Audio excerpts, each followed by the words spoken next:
Well, it's been an interesting week in superhero movies because we got Superman and Fantastic Four. So, which one's the better movie? Let's find out. So, talking about Superman, this is the first Superman movie since 2013's Man of Steel. This movie is a reboot of the DCEU, and James Gunn is starting his own universe, the DCU, and Superman is the first movie in this new universe. Of all the superhero movies releasing this year, I would say that this one was the one I was really excited for. And what is my take on Superman? Well, most of the really good superhero movies, like let's say your Dark Knight or your Winter Soldier, uh, these are movies inspired by comic book folklore, whereas Superman is unapologetically a comic book film. I mean, see for yourself, it just starts off with a bang. It's like opening any Superman comic book. James Gunn is not doing anything which is like, spoon feeding you and telling you that this character's origin story or that character's origin story or where this new universe is all about. There's just a little bit of exposition in the very first few minutes, but that's it. You are thrown right to the deep end of this new universe. And for the first few minutes, it does take some time to getting used to it. But once you're settled in, I would say you would be somewhat comfortable.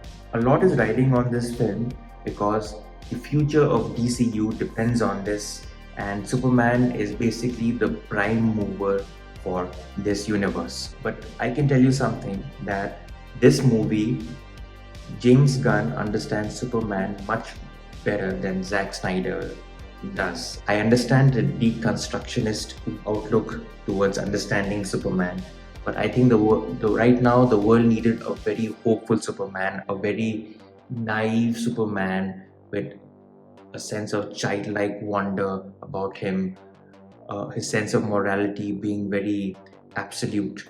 I think that is what is required for us right now. Is the movie perfect? Absolutely not. It is very jumbled. It does get very messy. I feel some of the supporting characters were not at all required. I felt a lot of the extra characters could have been cut out to flesh out the other supporting characters. Maybe this movie required more of the emotive moments rather than just the fast-paced action. Maybe it's times where he's talking with Park Kent or when he's with Lois. The more human side we see of Superman, it's much better. And I really applaud the fact that this is not an all-powerful god like Superman. He is vulnerable, he is hurting, and that's what made it even special. This is a Superman movie with a lot of Silver Age antics. One more thing. One thing that I forgot to add in was about the Silver Age antics. There's a literal kaiju in Superman, and there's not much explanation about how this kaiju even appeared rather than just those henchmen coming in and putting in that box, or also how those rage monkeys were just going on and rage baiting. But those are very, very Silver Age antics, and that what makes it unapologetically a comic book film. You pick up any Superman comic or any comic whatsoever, and you will be dazzled by the absolute daftness of how things even happen in the comic book world. You're introduced to the Justice Gang. There is no origin story whatsoever. There are portal hopping shenanigans in this movie. And this is the first movie in the DCU where you are traveling from one pocket universe to your main universe. And mind you, this is the first movie, not the 20th, not the 15th. There's no Justice League movie, nothing like that. I think it's like every comic book or every animated superhero film where things just happen. A hopeful Superman with childlike naivety. It's cheesy, it's campy. It might not be for everyone. Since Chris Reeves' Superman, this is by far the most comic accurate portrayal of Superman that we have had for the longest time. I do feel that Lex Luthor could have been fleshed out better. I do feel that some of the supporting characters, Lois Lane, could have been fleshed out better.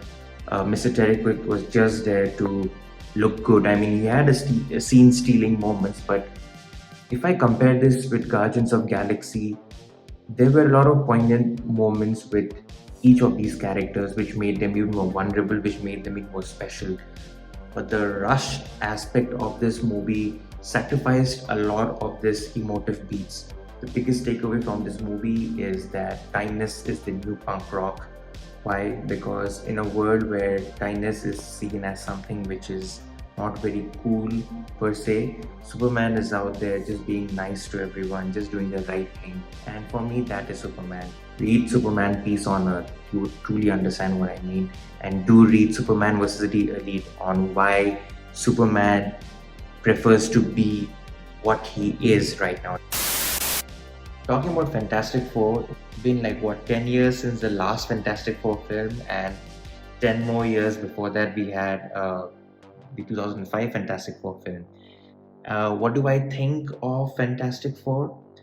I think the kind of stuff that we are getting from Phase 4 onwards, this is one of the strongest movies, and one of the core themes being that family is important. It's quite basic though, but at the same time, there's none of that Marvel humor. Believe me, there's none of that really cringy Marvel humor. It's very serious where it needs to be. It's has a right amount of comedy where it needs to be comedic, but it's by no means a Marvel comedy film. It harkens back to a lot of the Phase 1 and Phase 2 movies where there were a lot of serious moments with a hint of comedy here and there to even out the pace. And this movie is just that. It's based on the classic Fantastic Four storyline, The Coming of Galactus. Would have been better. It was an okay movie. It wasn't a bad film, it wasn't a good film. It was an okay film with some standout performances. Now, here's the thing about Superman and Fantastic Four. I felt Superman was appreciated and will be appreciated for what it is, that it's a Superman film. So whatever it is, the movie is getting a lot of discussion. Personally, if you ask me, I wish I could Frankenstein all the best moments, all the best parts of every Superman movie. The thing about Fantastic Four in general, or this new wave of Marvel movies, is that you're only anticipating about what's going to happen next, that is the post-credit scene. And this new thing that has happened in Phase 4, the cameos, and I think that's what mostly people are looking forward to, and I think that's just one of the biggest downsides of the multiverse saga. So which one's a better film for me? Objectively, I think Fantastic Four First Steps is better because the plot is well paced and things flow naturally. Whereas Superman was, like I said, things were moving at a very fast pace, and you couldn't really wrap your head around what all is going on. But what's the movie that's going to be talked about the most? That's Superman. And which movie I feel is gonna have a bigger impact on the box office, I would say it's Superman by far. I really hope that Superman does well. I hope it earns a lot of money in the box office. I really hope the next Superman film just slows things down a bit. I want to see more tender moments with his supporting characters. They can take a Spider-Man 2 approach where the movie was focused more on Peter Parker. Right, so that's it for today. Enjoy my collection. See ya. Bye bye.